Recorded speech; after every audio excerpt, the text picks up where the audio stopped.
Hi, everyone. It's Jess with Jess Smith Coaching. Hope everyone is having a beautiful day today so far, and I'm excited to be connecting with you because I am having a conversation with a very special guest, and I would like to introduce you to Jeremy Leonard. Welcome. Hi, Jeremy. Hey, Jess, thank you so much for having me. Of course, we appreciate you being here. So, you guys, Jeremy is someone who has worked in a couple of different areas. He has spent some time in sales. He spent some time working in social media as a consultant. He's really passionate about LinkedIn and the ways that people can make an impact on this platform. He's given me a couple tips, which is awesome too. I appreciate that. And for the past 3 years, he has been a senior recruiter. While he continues to grow his own community on LinkedIn, and he's also created a podcast that he's now hosting as well. It's called the Your New Network podcast, and it's a show where entrepreneurs are introduced to some of the world's greatest minds in marketing, health, psychology, communication, and more. Super exciting new thing for him. Lots of good stuff going on, and I'm thrilled to have him here today because we're going to talk about a really important topic that I think a lot of people care a lot about right now. And we're going to be talking about how to conduct a successful job search. And so, to give a little backstory on why we're discussing this topic, it is April of 2020, and we are in the midst of the coronavirus outbreak. And there have just been a record number of people getting laid off during this time that are now in a position where they need to start looking for a new job. And Jeremy, as a recruiter, you are someone who has actually experienced a layoff yourself. So I would love to start off by hearing a little bit about what this experience has been like for you. Yeah, absolutely. And it's hard. This situation is so difficult. We're just a few months ago, we were sitting at record unemployment where there were so many jobs and not enough qualified candidates in the marketplace, right? To Yeah. go from that level of unemployment to seeing where we're at now, it's kind of hard. I got let go, but it's kind of hard to look at it like I was fired. So many times in the past, I've been fired in the past before. I've been let go. I've underperformed, or we've had transitions at certain companies, but this one in particular was like just so out of my control and so out of everyone else's control. And it's really difficult because it's whenever you get let go, it's kind of like a grieving period a little bit, Jess. It's like you got to try and reflect, on the good times and the bad times, try and understand. But from a job search perspective, people are having difficulty understanding what they did wrong. And the truth is, a lot of them didn't do anything wrong, Right. and they find themselves unemployed, which is just it's pretty heartbreaking. And I really feel for everyone out there, which is why I was very lucky with my company. They gave me great recommendations and they helped me out with my my transition. But there's so many people out there that how are they even going to find that next paycheck? And the first step, the very, very first step, is to allow yourself a little bit of time to kind of reflect. Like I said, kind of like a grieving period, you have to be able to take a step back just for a second and really understand what went right, what went wrong, and not dwell on it for too long, but give yourself a little bit of time. So that's kind of what I did for a little bit. I gave myself a little bit of time, things I liked about my last job, my previous jobs, things I didn't like. And then once you're past that grieving period, that's whenever you get to have the fun part, which is figuring out what you want to do next. And I say it's fun because maybe there's someone out there listening right now that was laid off, that didn't do anything wrong, but maybe they were just at their last job at a convenience. Maybe it was a steady paycheck for them, not necessarily what they were passionate about. And that's kind of the next step in the process, is identifying what do you really want to do next. Yeah, and I think this is great to jump in. I love that you say that there's a grieving period, especially when it's kind of like a blindside when you had no control and now suddenly your whole world has been flipped upside down, right? And so that's shocking and jarring and unsettling. And I'm sure there's like anger that comes up for a lot of people. And I am someone who's done a lot of personal like inner work, and the more that I learn about it, it's like if we allow ourselves to feel our feelings, we can move through those feelings so much faster instead of just rejecting the pain, rejecting the hurt. It's like that push to get back up, where it's like I have to get back up immediately, I have to have another job immediately, or I'm not worthy, or I'm not a good person, or I don't have my stuff together. And so I love that you're saying that people should be giving themselves some space to They have to. feel. They have to, because if you bottle all that up, it will come out in your next job. It's Mhm. undeniable. If you're holding on to that pain and regret and all that anger inside from whatever happened, maybe it was a toxic boss or whatever happened, right? If you're holding on to that, just like you said, it's going to come up. And you don't want your next employer or whoever you work for, maybe you start your own business, you don't want that to resurface in the future by any means. Right, or even in the interview process. It Exactly. comes up a lot in the interview process. I would say probably the biggest mistake that I ran into, like my team and I, we did hundreds of interviews, right? So I think in my 3 years, I did probably right around 1,000 interviews total. And what I learned is that people do not know how to respond about your previous employer well. Because they say, okay, well, it's a terrible question that gets asked a lot, but tell me about your last employer, or why did you leave your current job, or why do you want to work here over where you're at, right? I've never liked the way it's framed, but for some reason, people just go down this rabbit hole of like, well, my boss sucked. And, like they didn't understand there was no flexibility. The culture sucked. Like they go into this tangent, which is the last thing you want to do because it might be true, but you haven't dealt with that appropriately and it's coming across to the employer. And the last thing we want to do is hire someone that's going to bring negative energy and a negative vibe to our culture, right? Whenever we're hiring. Completely. Completely. Yeah. That's definitely one of the questions that I tell my clients. You have to be practicing this. You have to think about it ahead of time because if you're just going to spit something out in the moment and there is some of that resentment still in there, that shows through and it doesn't translate well. Like you said, people don't want to bring that energy into their company. And I really want to stress on that again before because so I worked in technology from a recruiting perspective. Software developers, mobile application developers, right? Super low unemployment. We're talking about some jobs less than 1% unemployment. So it was like if someone posted a job, the candidates had free reign, like, okay, well, I'll just go there after 6 months because I can get 10,000 more. And it was crazy to see how fast everything was transitioning. But now what we're going to see is the marketplace get extremely, extremely competitive. There are going to be a lot of companies that aren't going to reopen after this. There's such a high level of unemployment right now that you have to be able to separate yourself now more than ever before. Yeah, completely. And we'll get into that, but to not derail you from the process here, we'll circle back to you said the next piece is figuring out Yeah. what No, you want in your career. it's pretty simple. I mean, it's not simple. Let me try it again. It's not simple because it's hard to understand what you're passionate about until you've tried a couple things, right? Like you've tried a couple different jobs. I've tried a couple different jobs. And until you start to taste different things, you're not really going to like, sure, like, do I love playing video games? Would I love to go be a professional surfer or something? Absolutely. How do you monetize on that, right? That's a whole different conversation. But so instead of like, okay, well, I can't just surf all day, like I might as well go work for a surfing company, right? Like if you're super passionate about technology, if you're super passionate about new cloud migrations or about the new Azure platform, right? There's an opportunity to pair yourself with a company that works with that same tech stack. So it's identifying what you have liked so far, what you haven't liked, writing it down, and then really reflecting on what you're going to do next. And then once you figure out, kind of an idea of what you're passionate about, what type of company you'd like to work for, then we can get strategic and dive into an actual target list of companies of who you're going to work for in your area. Yeah, that's great. And so how do you suggest people go about figuring like what should my target companies be if they kind of have like, okay, here's what I like, here's what I'm kind of looking for. How do you recommend that they find companies that match that? I'm going to go back to LinkedIn again, right? Yeah. I'm really thankful to have a network to where it's a little bit easier for me to see different companies around the entire country, right? But whenever you identify what you want to do, then you start to look at what type of companies are offering that. So you can do a simple Google search, right? You could talk about best surfing marketing company in the area, or if you're super passionate about TikTok videos and Instagram clips, you want to be a digital marketing manager, something like that, you can literally just do keyword searches, just like any Boolean search on the planet. If you just type from left to right, digital marketing, social media, TikTok, like something will pop up. Yeah. And then you also have to lean on your network too. Like it may be if you're new to an area, then you have to be a little bit harder with this search. But you can ask your friends, you can ask the people you already are connected with, like, hey, I'm really passionate about this. We've been connected for a while.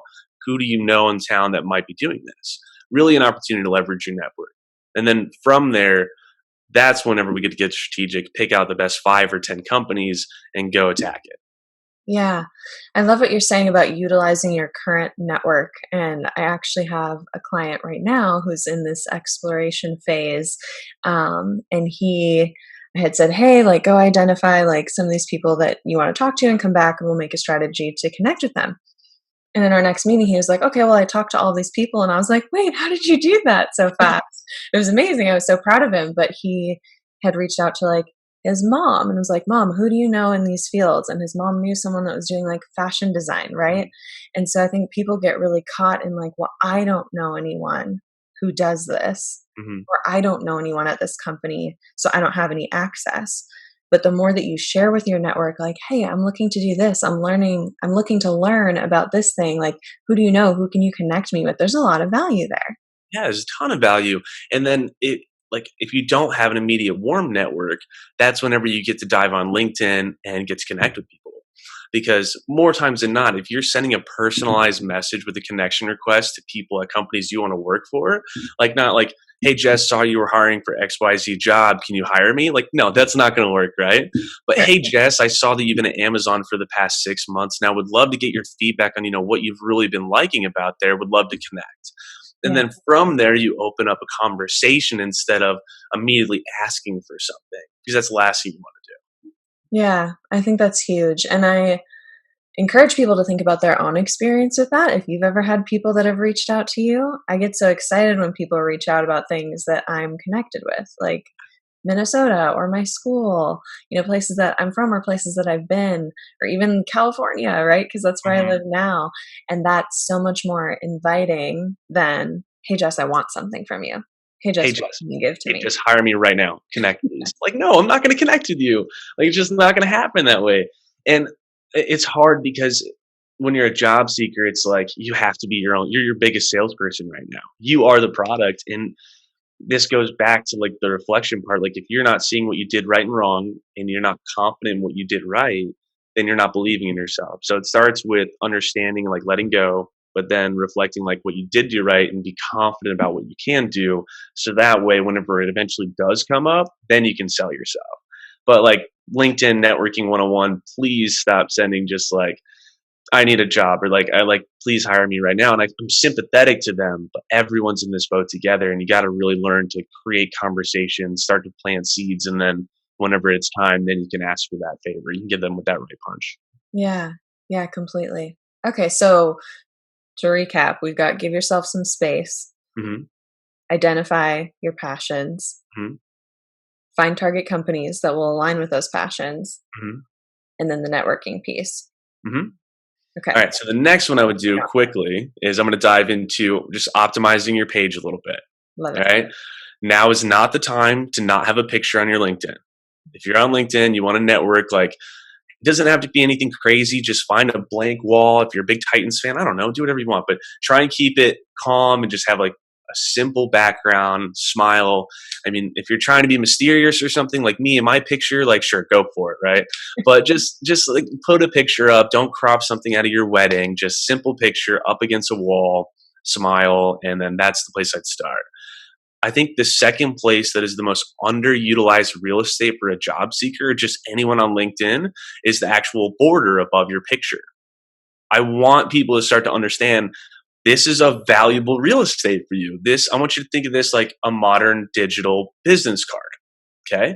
You Mhm. have an opportunity to showcase who you are up there, show some personality, but at the same time, you can highlight what you do or what you want to do. It can be a picture of, you know, like I said, if you're passionate about surfing, I don't even surf. I don't know why I keep going to that one, but I Still a keep, good example. but like if you want to be like a surfer, if you want to first surfing company, like you can use that opportunity to showcase a little bit about who you are.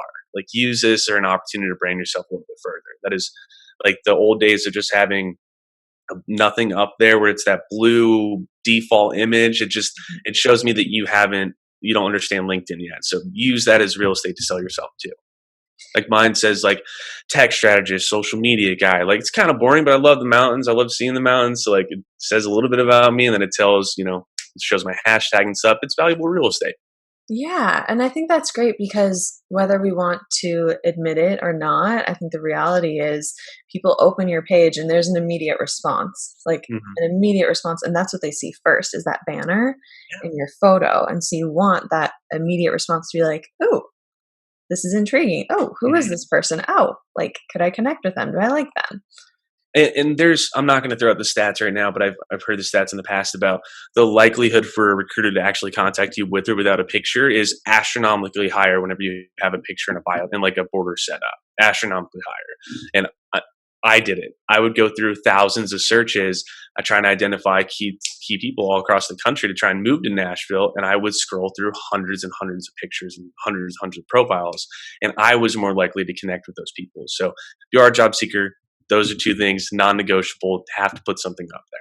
Yeah, and I think the photo is really important too because I've had this experience when I was doing sourcing. So, for anyone who doesn't know, it's kind of like the headhunting piece. I was responsible for finding all the people and bringing them to my hiring manager. And I remember this one time in particular, I had a profile that didn't have a photo on it, but their background was really, really good. Yeah. And I was like, what about this person? And my hiring manager was like, why don't they have a photo? What are they trying to hide? Who is this person, Jess? And I was like, I don't know what to tell you, but I still think they could be good. But it's just like you said, it's the person with the photo where you kind of have an idea of what's going on, Mhm. or this person without that seems like kind of a mystery. Have they put in the time and effort? And let's not pretend at all that we're not going to be able to find who you are and what you look like through social media. Like Google is a powerful tool, and I'll find out everything I need to know about you anyway. Not saying that your Yeah. personal life should have to affect what type of job you get, but employers are looking. So that's a whole other conversation, though. Yeah. I think a really underutilized one too is just from a profile perspective is the bio. Everyone says sales expert, master of the I'm the best person in the world. I don't know. It just comes across like I've been a recruiter for 3 years. I'm not going to pretend that I am the best recruiter in the world. I'm connected with so many people. I know I'm not an expert. I know I'm good, but I'm not. I'm not writing up there sales expert. All I write up there is like I help X Y Z, right? So I like as a job seeker, instead of saying I help this, you can say I will help XYZ. Like I will help your organization do XYZ. The three things that you can really sell yourself on, right? I think that's a good one. And once again, that was a little keyword heavy. So left to right optimizing. That's it. There's this connection of mine. I'm going to butcher his last name, but I've known him for a long time now. His name's Jared Weiss, I think. And he is the profile genius like for LinkedIn. So definitely go give him a follow if you need some more help about how to like show up on Google pages through your LinkedIn, optimizing your profile, keyword heavy. Like he's an absolute genius, and he gives away a ton of free content. So it's not like he's going to hit you with some $300 course. I just wanted to plug him in real quick. He's awesome. I love that. That's Yeah. perfect. So, optimizing your profile is Mhm. obviously important. And then, what step are you taking after that? You got to start connecting and like not just connecting with people, but you have to start getting in on the conversation.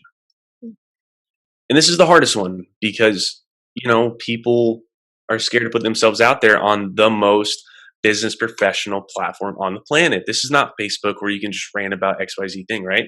This is a platform with business minded people. So it's kind of intimidating. Like former bosses are going to see what you're commenting on. But that being said, and your future bosses too. That being said, like if you're not engaging and commenting, how are they going to see you other than like optimizing your profile? Because if you're connected, we're connected, right? And I go comment on Jared or someone else's post, you're naturally going to see in your feed that I commented on that post. Yeah. And the more that you get to show not necessarily your expertise, but show like and engage with other people that are like minded, with companies that you like to work for, with people that are at the companies you want to work for, whenever you're commenting on their posts, your visibility becomes so much higher. And then that will drive traffic to your profile, which says, hey, I'm a job seeker. I specialize and I help with these three things. Mhm. So it's a simple thing. It's the hardest one to do for people is to actually get involved in the conversation. You can't just put a like anymore. If you're a job seeker, this is your opportunity to really engage with people, create relationships, and comment on their stuff. Yeah, because people, when someone's sharing and then someone comes back and comments, like Mm. They're sharing because they wanna start a conversation about it, right? So when Yeah, they comment, they get to know your face, they get to know who you are as a person, what some of your opinions are. It's a great opportunity to showcase yourself, like you're saying. 100%. 100%. Couldn't agree more. Yeah, that's awesome. Okay. And so getting in on the conversation, love it. Mhm. What else? I'd say the last one that I'd probably like to cover today is starting to create content. I lied. The last one wasn't the hardest one. This is the hardest one. Okay. Because, like, okay, now I'm a job seeker. What stories do I have to tell? Like, who cares? Like, maybe I've only been doing this for 2 years. Why would anyone care about my expertise and like my experience level with digital marketing? Well, that's okay. You're not supposed to be, you don't just get to 20 years of experience in 2 years. Right.